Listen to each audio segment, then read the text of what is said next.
뉴쌤, 네. 삼성전자 바로 앞에 다가구가 경매로 나왔습니다. 혹시 그 메탄동 말씀하시는 거죠? 네, 맞습니다. 그거 괜찮죠? 삼성전자 출입구에서 도보 4분 거리고요. 주차도 세대당 한 대 나와요. 진짜요? 그리고 무려 월세가 1240만 원 나옵니다. 다가구 주택이라고 했었죠? 네, 맞습니다. 고시원이 아닌데 월세 꽤 괜찮게 나오는데요? 투룸 위주의 구성이라 월세가 잘 나와요.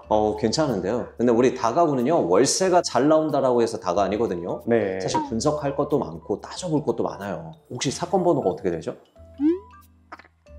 생각보다 괜찮은데요? 근데 이거 한번 가서 봐야 될 것 같아요. 왜요? 다가구 안 보고 하시려고 했어요? 아니, 삼성전자는 임차가 그렇게 잘 맞춰준다 해가지고요. 그래도 가서 봐야죠. 아, 네.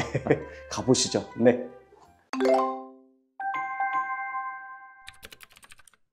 자, 오늘 물건 좀 확인해 보니까 망포역에서 도보를 한 20분 정도 걸리더라고요. 네. 역세권은 아니죠. 맞아요. 좋아요, 안 좋아요? 그래도 좋습니다, 저는. 전혀 상관없어요. 네. 왜냐하면 이 일대 사시는 분들이 망포역까지 가서 다른 일자리로 가진 않죠. 네. 어디 가죠? 바로 옆에 있는 이 삼성 디지털시티로 일하러 가겠죠. 네. 그래서 중요한 거는 역세권이 아니에요. 그리고 여기가 어디예요? 영통문이잖아요. 지금 지도로 보니까 여기서 한 4분 정도 소요되더라고요. 일자리 접근성이 굉장히 좋죠. 네. 도보로 왔다 갔다 할 수 있는 거예요. 그러니까 초문세권인 거예요. 그래서 입지가 좋다라는 거는 무조건 역세권이 아니라 이 일자리까지 접근성이 어떤지가 중요한 거예요. 그런 측면에서 오늘 물건은 굉장히 일자리 접근성이 좋다라고 볼 수 있겠죠. 네. 와, 근데 이게 진짜 크긴 하네요. 여기가 본사잖아요. 네. 삼성전자 있죠, 전기 있죠, 삼성 디지털시티예요. 여기가 바로 출입구고, 와, 여기 애들 굉장히 많네요. 이거 어린이집이에요? 이게 사내 어린이집인 것 같아요.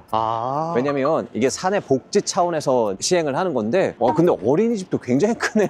왜냐면 이제 맞벌이 하시는 분들도 많잖아요. 네. 와서 애들을 어디다 맡길 데가 없는 거죠. 그러니까 출근하면서 여기다 애들을 맡기고 본인은 이제 일을 하러 들어갔다가 퇴근하면서 애들 픽업해서 집에 가는 거죠. 근데 이게 웬만한 동네 어린이집보다 훨씬 크고 살짝살짝 좀 보이는데 애들 엄청 많아요. 그리고 우리 내려가 보면 일반 공업 지역이어서 협력업체나 크고 작은 공장들도 엄청 많아요. 그리고 여기가 고시원이나 원룸 밀집 지역이다 보니까 웬만한 뭐 먹거리, 상권, 인프라 이런 거는 굉장히 잘 형성이 되어 있어요. 보다 보니까 주차가 여기저기 엄청 많죠. 네. 이거 아마 주차 아닐 거예요. 왜냐면 여기서 일하시는 분들이 그냥 뭐 버스 타고 지하철 타고 왔다 갔다 하진 않거든요. 네. 자기 차량이 있어야 돼요. 그러면 제가 아까 1세대 1주차라고 말씀드렸잖아요. 굉장히 큰 장점인 거죠. 그러네요. 근데 진짜 세대당 한 대 나오나요? 제가 봤을 때 나왔습니다. 도면상으로는 나왔어요. 네. 그래서 우리가 진짜로 그러한지도 가서 살펴봐야 돼요. 그럼 거의 다 온 것 같은데요? 4분도 안 걸리는데요? 지도상으로 4분 거리인데 성인 걸음으로는 한 3분도 안 걸리는 것 같아요. 네. 오늘 물건지에 다 도착을 한 것 같아요. 와. 근데 오니까 살짝 이 골목 안쪽으로 들어와야 되긴 하거든요. 네. 이게 아마 고시된 도로 같지는 않고 현황상 도로로 사용하고 있는 것 같아요. 그리고 여기가 일반 공업지역이잖아요. 네. 그래서 보시면 근처에 굉장히 높은 건물들 보이시죠? 네네. 이거는 다 고시원이에요. 그리고 오늘 물건은 이거예요. 이 물건은 2019년도에 사용 승인 받았거든요. 네. 고시원 건물은 아니고 우리 강 PD님이 조사했던 것처럼 다가구. 다가구 주택인 거예요. 근데 좀 이상한 점 못 느끼세요? 이상한 저 점요? 오자마자 이상한 거 하나 발견했는데 잘 모르겠죠. 다가구 주택은 몇 개층까지 허용이 돼요? 세 3개층까지 개층. 허용이 되죠. 근데 4개층으로 지금 구성이 되어 있어요. 그러네요. 그러면 한 개층은 뭘 것 같아요? 불법. 근린생활시설. 그래서 보면 이게 다 다가구는 아니고 근다다다. 근다다다요? 네, 그래서 여기는 근린생활시설이에요. 그리고 이 당시에 지어질 때는 아마 고시원 허가가 좀 잘 안 나왔던 것 같아요. 그러면 건축주 입장에서는 방을 하나라도 더 빼야 되잖아요. 고시원 못 지으니 얼마나 좀 안타까워요. 그래서 아마 근린생활 껴서 주거용으로 사용하고 있지 않나. 어쨌든 건축물 현황도를 보니까 지금 2층의 도면이 정확하게 나오진 않은데 네. 지금 구성을 보니까 2, 3, 4층까지는 똑같은 것 같아요. 그래서 2층에는 미투가 하나, 투룸이 3개, 그래서 총 4가구가 있고 2층, 3층, 4층 똑같은 것 같아요. 그럼 여기까지 12가구고요. 5층은 지금 투룸 하나, 3룸 하나가 있네요. 네. 그럼 총 14가구로 되어 있는 거예요. 그럼 미투가 총 3개이고 그리고 투룸이 10개, 그리고 3룸이 하나로 구성이 되어 있습니다. 근데 옆에 보시면 다 고시원이거든요. 고시원이랑 확실히 차별점이 있는 것 같아요. 고시원들은 지금 투룸 없어요. 미투도 없어요. 네. 다 뭐예요? 원룸이잖아, 원룸. 근데 이 인근에 이렇게 미투, 투룸, 3룸으로 구성되어 있는 물건들은 많지가 않은 거죠. 중요한 거는 여기가 이제 삼성전자잖아요. 네. 확실하게 원룸 수요가 훨씬 더 많아요. 그런데 이 투룸 수요도 있는지도 우리가 체크는 해봐야 돼요. 그리고 이 미투라는 게 아시죠? 그냥 불량 원룸이 아니에요. 방이 하나 있고 확실하게 엄청 큰 거실이 있는 미투잖아요. 네. 요즘 점점 트렌드가 방 작은 데 있는 데보다는 조금 넓은 데 가길 원하겠죠. 네. 물론 이제 설비하시는 분들이나 협력업체에 계신 분들은 원룸 수요가 훨씬 더 많을 것 같고요. 삼성전자든 전기든 다니시는 분들이 아직 결혼하지 않으셨다, 그리고 직장에서 좀 가까운데 집을 구하겠다 하시는 분들의 수요는 충분히 있을 것 같아요. 물론 이거는 이따 우리가 부동산 들려서 확인은 해봐야 될 것 같습니다. 네. 그리고 아까 우리 주차장 굉장히 중요하다고 말씀했죠? 중요하죠. 보니까 여기도 골목길 사이로 차 엄청 빼곡히 주차가 되어 있어요. 그러니까 주차가 그만큼 중요한 지역 중에 하나예요. 어쨌든 우리가 다가구 볼 때 역에서 좀 멀다 싶으면 무조건 주차는 세대당 한 대 나오는 게 제일 좋아요. 우리가 총 14가구였죠? 네. 근데 강 PD님이 세대당 한 대 나온다라고 했는데 아마 중간에 근린생활 시설이 있어가지고 세대당 한 대는 안 나올 것 같은데. 아, 저기는 주차 포함 안 되죠? 맞아요. 근린이라. 그래도 한번 세어볼게요. 1, 2, 3, 4, 5, 6, 7, 8, 9, 10. 와, 여기 이중주차 없이 일단 10대 가능하고요. 그리고 여기에도 한 대가 가능하네요. 그래서 주차 구획으로 묶인 곳은 총 11대. 세대가 부족하긴 해요. 근데 여기다 뭐 이중주차 할 수 있고요. 그리고 이 앞에 도로들 있잖아요. 걸리진 않을 것 같은데 주차를 한다라고 하면 세대당 한 대는 충분히 가능하지 않을까. 그래서 이게 고시원 대비해서는 괜찮은 것 같아요. 고시원은 상대적으로 주차 공간이 협소해요. 근데 원룸에 사시는 분들도 주차 공간이 굉장히 중요하거든요. 네. 근데 옆에 보셔도 굉장히 작죠? 네. 협소하죠? 보통 이런 거면 방 한 30개 들어가 있을 텐데 주차 공간이 한 5개밖에 안 나와요. 그거 대비해서 다가구 주택은 장점이 있는 거죠. 네. 어쨌든 자, 우리 내부에 들어가기 전에 경매 정보지도 보고 마저 좀 살펴보시죠. 네. 이게 2019년도에 지어지다 보니까 옆에 있는 고시원 건물 대비해서는 확실히 깨끗하고 풍성한 느낌이 있어요. 일단 보시죠. 자, 오늘 물건은요, 경기도 수원시 영통구 메탄동에 있는 다가구 주택입니다. 토지 면적이 100평이에요. 와. 그리고 건물 면적은 225평이에요. 그러면 746제곱미터잖아요. 네. 이상하지 않아요? 우리 다가구는 660제곱미터까지 허용이 되잖아요. 아, 네, 넓네요. 네, 그런데 이건 어디까지나 주거용 물건의 연면적이에요. 2층 부분은 빼고 계산해야 되니까 이거 빼고 계산해보면 660제곱미터가 안 됩니다. 아. 그래서 전혀 상관이 없어요. 감정가는 26억대 나왔습니다. 네, 현재 한번 유찰돼서 18억 2,100만 원의 경매가 진행 중에 있습니다. 2019년 8월 2일 날 북수원 신협 근저당 설정이 말소기준 권리예요. 네. 이하 모든 권리는 소멸되고요. 인수되는 권리는 없어요. 18명의 임차인이 전입이 되어 있네요. 14가구인데요. 그러면 한 가구당 2명씩 전입이 되어 있는 경우도 있는 것 같아요. 근데 대항력은 모두 없어요. 이게 기존 소유자분이랑 좀 잘 해결해야 될 텐데 안타깝네요. 네. 그래도 소액 임차인은 4분 계시거든요. 그리고 낙찰 금액에 따라 배당 받으시는 임차인 분들도 있습니다. 그나마 좀 다행인 것 같아요. 근데 제가 등기상을 보니까 좀 특이한 점이 좀 있어요. 어떤 거요? 오늘 물건 보니까 이게 원래는 고시원에 둘러싸여 있던 굉장히 작은 단독주택이었어요. 아. 근데 이 건물을 지은 건축주가 그 전에 사서 건물을 올리고 19년도 7월에 건축 사용 승인을 받고요. 8월에 본인이 소유권 보존을 했어요. 이렇게 가지고 있다가 23년도 4월에 현재 소유자한테 매도를 했어요. 근데 20억 8천에 매도를 했더라고요. 근데 등기상을 보니까 아까 북수역 신협에 한 10억 정도의 근저당이 있었잖아요. 네. 이거를 승계 한 채로 매도를 했고 지금은 월세 세입자가 몇 명 있긴 해요. 4분 정도. 근데 당시에는 지금 전세로 세팅을 해놨었는데 전세 보증금 한 18억 5천 정도 돼요. 와. 무슨 얘기냐면 지금 10억 정도 근저당 잡혀 있죠. 그리고 전세로 있는 사람이 18억 5천 정도의 보증금이 있는 거예요. 근데 이 사람은 20억 8천에 이 물건 산 거예요. 그럼 취득록세 내더라도요, 본인은 한 7억 5천 정도 받고 이 물건 산 거예요. 우와, 사기 아니에요? 작정하고 한 거일 수도 있죠. 네. 나이가 좀 어려요. 98년생이에요. 그래서 이 건축주랑 이 사람이랑 뭔가 모종의 관계가 있지 않았을까, 그냥 추정입니다. 네. 근데 낙찰받는 사람 입장에선 어때요? 전혀 상관은 없지만 저는 이제 세입자분들이 안타까워서 하는 얘기예요. 아이고.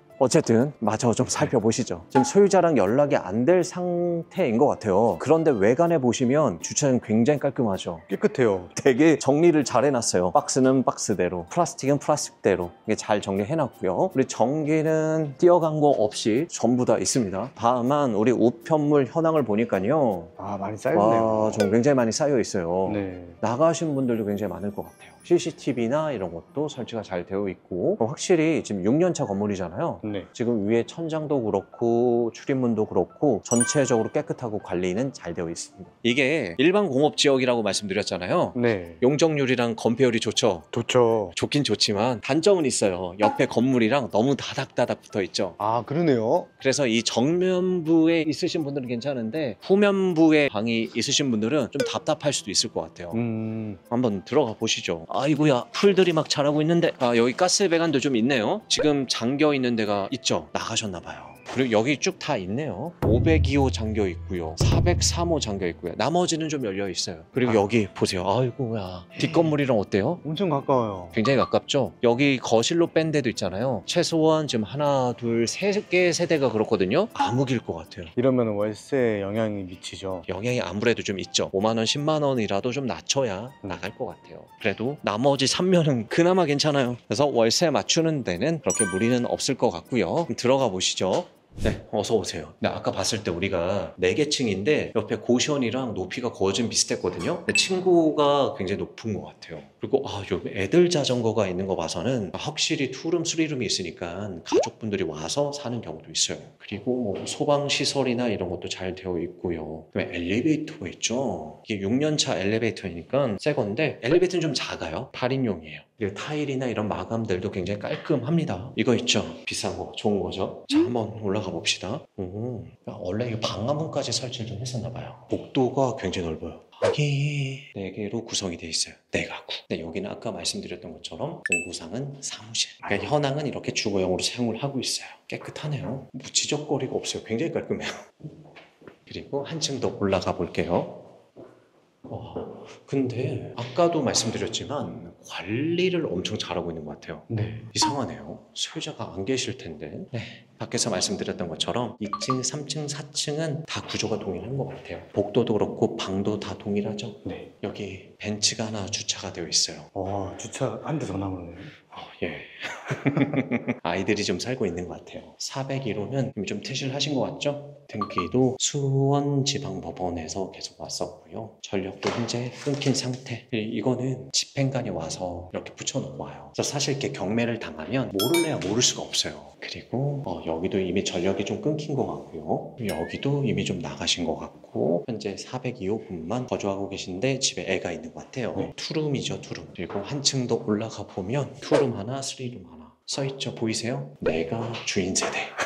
문 느낌을 다르게 줬어요. 도락도 지문이에요. 네. 자, 이렇게 받고 한층 더 올라가 보면 이렇게 또 옥상이 있습니다. 옥상에 나갈 수 없게 이렇게 또 잠궈놨어요. 근데 옥상에 이렇게 잠궈놓으면 안 되거든요. 예, 어쨌든 열쇠가 없으니까 지금 나갈 수가 없는 상태입니다. 옥상 조경 계획도가 있습니다. 잣나무, 홍단풍, 위에 조경을 좀 해놨나 봐요. 그런데 문제는 나갈 수가 없어요. 네. 근데 아쉽지만 좀 내려가야 될 것 같아요. 네. 전체적으로 지금 내부를 좀 살펴보고 왔고 아무래도 직주 근접에 바로 있는 다가구 주택이다 보니까 현재 이 시간에 계신 분이 없어요. 네. 조용하죠. 그리고 제가 매각 물건 명세서를 좀 살펴봤는데 네. 좀 특이사항이 있어요. 어떤가요? 그래서 이 부분은 우리가 좀 살펴봐야 될 것 같은데 첫 번째가 토지 대장의 면적하고요. 그리고 일반 건축물 대장상의 대지 면적이 좀 다르다라고 나와요. 아마 토지 면적은 일부 지금 현황 도로까지 되어 있는 것까지 우리 면적인 것 같아요. 근데 현황 도로 때문에 일부 좀 잘려 있는 것 같아요. 문제는 없어요. 그냥 우리 땅 조금 주죠 뭐. 두 번째가 더 중요한데 지금 건축물 대장상에 위반 건축물로 현재 등재가 되어 있어요. 위에 아무것도 없었는데요? 아무것도 없죠. 그런데 지금 2층이 공부상 근린생활시설이잖아요. 사무실이잖아요. 이게 걸렸어요. 이게 어떻게 걸려요? 누가 신고하지 않는 누가 건가? 신고한 것 같아요. 와, 면적이 꽤 큰데요? 예, 이거 이행강제금 굉장히 크게 나올 것 같아요. 네. 근데 이게 우리가 원상복구하는 게 좋을까요? 아니면 이행강제금을 그냥 내는 게 좋을까요? 그래도 4개 호실 있으니까 이행강제금 내는 게 좋지 않을까요? 내는 게 비교는 좀 해봐야 될 것 같아요. 네. 이행강제금이 만만치 않아요. 아까 거의 한 200제곱미터 정도 됐잖아요. 네. 최소 2천 이상일 것 같거든요. 2천이요? 예, 제곱미터당 보통 한 10에서 15만 원인데 이제 지역마다 좀 다르긴 하지만 정확한 건 우리가 구청에 전화해서 확인해 봐야겠죠. 네. 영통구청이겠네요. 그 다음에 만약에 이걸 다 뜯어내서 원상복구를 한다라고 하면 그 비용도 만만치 않을 거예요. 와. 왜냐하면 원상복구한다라는 건 뭐예요? 원래 건축물 현황상에 있는 그대로 만들어놔야 놔야 되거든요. 근데 건축물 현황도 보면 어때요? 이렇게 벽체로 나눠져 있지 않아요. 네. 그냥 화장실 작은 거 하나 있고요. 나머지는 텅 빈 그냥 사무실 공간이에요. 원상복구 한다라는 건 이 벽체 다 뜯어내야 되죠. 타일 다 뜯어내야 되죠. 싱크대, 화장실 다 부셔야 되거든요. 텅 빈 공간으로 만들어 놔야 원상복구가 되는 거예요. 그럼 공사비도 만만치 않은데 이게 또 어려운 게 3층에서 1층까지 배관이 있잖아요. 네네. 이 배관 건드리지 않고 공사를 해야 되거든요. 그게 가능해요? 이게 쉽지가 않아요. 그래서 견적은 한번 받아봐야겠죠. 네. 그리고 원상복구하면 우리 구청 직원 불러가지고 검사 맡고 위반 건축물 등재된 거에서 제외를 시킨 다음에 그 다음에 우리 뭐 해요? 다시 원룸으로. 그렇죠. 뭐 이 상태로 돌릴 수는 없잖아요. 네. 공사하시는 분들 불러가지고 다시 벽체 공사하고 화장실도 막고 뭐 칸막이 공사도 하면서 다시 원룸처럼 만들어야 되는 거죠. 그러면 그 또한도 비용이겠죠. 네. 네, 그랬는데 누가 또 신고를 해요. 그럼 어떡하죠? 다시 원상복구해야 돼요. 아, 이거 쉽지 않아요. 그래서 정확하게 견적 한번 확인해 보시고 비교해 보면 좋고요. 이행강제금 제가 바로 한번 확인해 볼게요. 네. 네. 지금 제가 구청 담당 건축가 직원한테 좀 확인을 했어요. 네. 했는데 이행강제금 얼마 나올 것 같아요? 아까 2천만 원 이상. 2천만 원 정도 나온대요. 비용이 만만치 않죠. 크네요. 근데 우리 2층에 아까 미투가 하나, 투룸이 3개였어요. 네. 물론 우리 가서 시세 조사는 해봐야 알겠지만 대략 월세는 한 340 정도 들어올 것 같거든요. 그러면 1년이면 4,080만 원이잖아요. 그럼 이행강제금 2천만 원 내더라도 2,080만 원은 남죠. 나쁘진 않죠. 그러네요. 그래서 이 이행강제금 내는 거랑 그다음에 이렇게 원상복구해서 공사하는 거랑 한번 비교 분석한 다음에 맞는 쪽을 선택하시면 될 것 같아요. 그리고 세 번째는 보니까 지금 제가 공시지가를 확인해 봤어요. 혹시 몰라서 공시지가가 13억 5,300만 원이에요. 굉장히 크죠? 네. 서울에서도 사실 뭐 8억 9억 넘는 거 없어요. 흔치 않아요. 근데 왜 이렇게 비쌀까요? 여기가 일반 공업지역이어서 그래요. 땅의 가치가 높잖아요. 그래서 공시지가가 높은 것 같아요. 비싸죠? 네. 근데 13억 5,300이면 우리가 생각해야 될 게 두 가지가 있어요. 하나는 종부세 생각하셔야 돼요. 이 주택만 하나 가지고 있다 하더라도요. 12억 초과 부분에 대해서는 종부세 납부해야 돼요. 네. 그리고 또 하나 생각해야 될 게 임대소득세예요. 원래 주택이 하나 가지고 있으면 월세에 대한 거는 비과세가 맞거든요. 네. 근데 어디까지나 9억 이하일 때예요. 9억 초과를 하면 임대소득세도 내야 돼요. 그런데 뭐 임대소득세나 종부세가 엄청 크진 않아요. 염두는 해둬야 된다라는 거죠. 네. 네, 어디까지나 나갈 수 있는 비용이니까 이렇게까지 말씀드리고 어쨌든 우리 시세 확인해 봐야 되니까 부동산 가야죠. 부동산 가서 확인해야겠네. 네. 근데 제가 이 건물을 보다 보니까 뒤에 스타빌이 있거든요. 저 고시원인데 뭔가 굉장히 익숙해요. 제가 아시는 분이 지금 가지고 있는 고시원인 것 같은데요. 스타빌이요? 네, 한번 전화해 볼까? 연결이 되지 않아 예, 연결이 되지 않습니다. 이거 또 경매로 낙찰 받으신 거예요? 아니요, 경매로 낙찰받은 건 아니고요. 저 아시는 이제 형님인데 이분이 아산에서 계속 일을 하시다가 그만두시고 매월 월 현금 흐름이 필요하잖아요. 네. 그래서 여기저기 경매로 많이 도전을 하셨는데 계속 폐차를 하셨던 거죠. 아. 근데 이 동네에 와서 이제 고시원을 좀 알아보니까 명도도 해주고 대출도 많이 받을 수 있는 물건을 본 거예요. 그래서 아마 이 물건을 일반 거래로 사신 것 같고 제가 그때 같이 왔던 걸로 기억이 나거든요. 근데 이건 것 같아요. 제 2년 전이라 기억이 선명하진 않은데 이게 맞는 것 같아요. 그러니까 여기 길이랑 보니까 맞는 것 같아요. 그때 한참 막 장마철이어가지고 그랬었는데 바로 앞에 다가구가 나왔네요. 아무튼 부동산 한번 가봅시다. 네.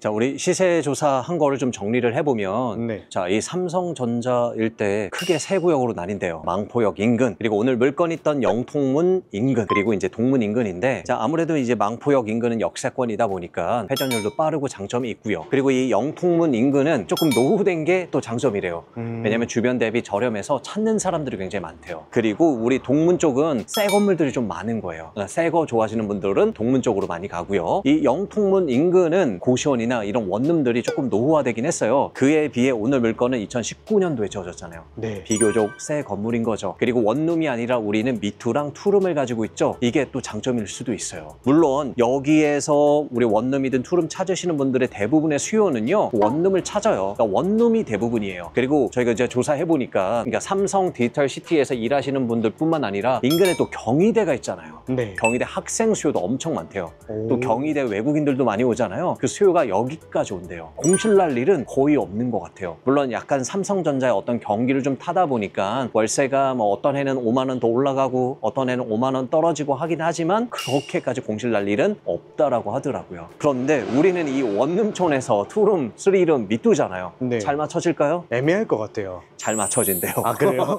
왜냐면 수요가 엄청 많지는 않지만 공급도 그렇게 없어서 귀하다라고 하더라고요. 오. 그래서 우리 조사해보니까 미투 같은 경우에는 한 500에 70 정도는 맞출 수 있을 것 같고요. 네. 투룸도 우리 500으로 맞춰야 돼요. 신탁 대출이니까. 한 80 정도 맞춰야 되고 그 다음에 우리 쓰리룸이 가장 좀 애매하긴 해요. 네. 근데 1000에 한 130 정도. 네, 이거는 좀 맞추는데 시간이 걸릴 수는 있어요. 근데 주변에 보면 쓰리룸에 들어갈 데가 없어요. 빌라도 없어요. 그래서 확실한 수요는 있겠다라고 판단은 듭니다. 이렇게 세팅을 했더니 계산을 한번 해볼게요. 네. 우리께 총 보증금 8천에 1240만 원이 가능합니다. 제가 처음에 말씀드렸던 그 금액 그대로 나오죠. 잘 조사하셨네요.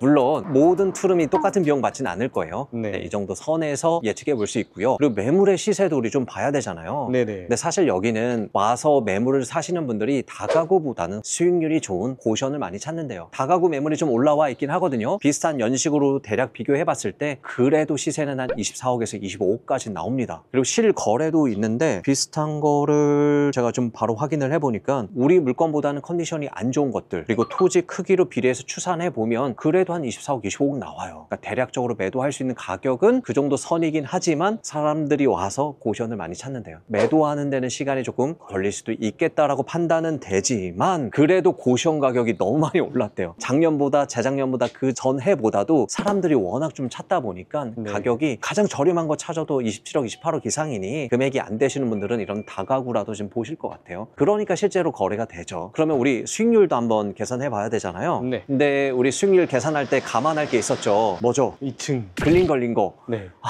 이게 이행강제금 2천만 원이에요. 그래서 이거 감안 안 하고 높게 낙찰받으면 큰일 날 수도 있죠. 그럼 어느 정도의 낙찰받으면 좋을까요? 17억 정도의 낙찰 받아야 되지 않을까요? 17억 정도? 그쵸. 우리 2천만 원 감안한다라고 하면 네네. 그리고 나중에 우리 매도 생각한다라고 하면 또 비싸게 매도를 못 하잖아요. 그래서 17억 정도 한번 계산해 보시죠. 일단은 순수하게 다가구이지만 중간에 글린이 어쨌든 공구상 껴있기 때문에 대출은 더 나올 거예요. 하지만 우리 80%까지만 대출 나온다라고 가정해야죠. 네. 왜냐면 우리 대출은 너무 긍정적으로 보면 안 돼요. 그러면 우리 17억에 낙찰 받는다. 그럼 대출은 13억 6천 정도 되는 거고요. 근데 현금은 3억 4천 필요하죠. 하지만 우리 취등록세 내야 되잖아요. 그쵸. 그리고 공구상 글린도 있기 때문에 세금이 조금 더 나올 수 있죠. 계산해보면 한 6,800만 원 정도, 이래저래 내 초기 투자금은 4억 800만 원 정도 들어가겠네요. 좀 많이 들어가네요. 비용이 좀 크네요. 그쵸? 네. 17억에 낙찰 받아도요. 하지만 우리 임대 세팅하면 우리 8천만 원 회수가 되잖아요. 네. 그러면 최종적으로 묶이는 돈은 3억 2,800 정도. 그래도 많은 돈이 묶이네요. 네. 하지만 우리 월세가 잘 나와요. 관리비 제외하고요. 1,240만 원 나오고. 하지만 우리 돈을 빌렸으니까 이자를 내야겠죠. 그쵸. 4.5% 기준으로 계산하면 510만 원. 그럼 월 순수한 현금 흐름 우리 이자 제외하고 730만 원이 들어오죠. 근데 문제는 이행강제금 연간 2천만 원도 감안해야 되잖아요. 월로 나눠보면 167만 원 정도 되겠죠. 그러면 이행강제금 제외하면 이제 563만 원 정도가 남는 거죠. 그러면 투자금 대비해서 수익률은 한 20% 정도 생각하면 되겠습니다.